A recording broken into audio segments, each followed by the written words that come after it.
Mantan Perdana Menteri Kamboja yang masih berpengaruh, Hun Sen buka suara terkait tudingan Thailand.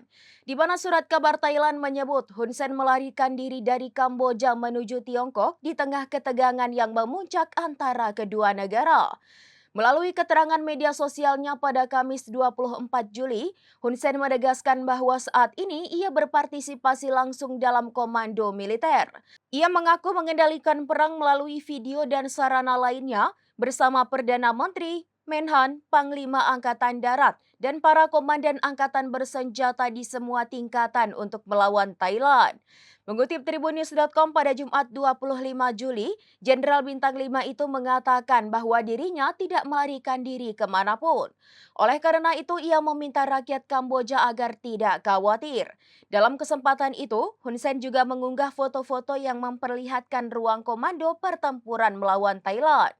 Hun Sen tampak bersama sejumlah petinggi Kamboja di sebuah ruangan yang tidak disebutkan namanya. Ia mengungkit pernyataan Panglima Daerah Militer kedua Thailand yang pernah memperingatkan akan menyerang Kamboja hanya dalam 3 hari.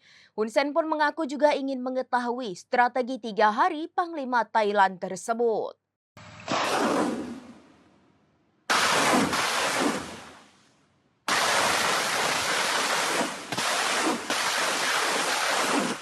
Demikian informasi terkini Syederalon, saksikan terus informasi lainnya. Jangan lupa like dan share seluruh akun serambinews.com.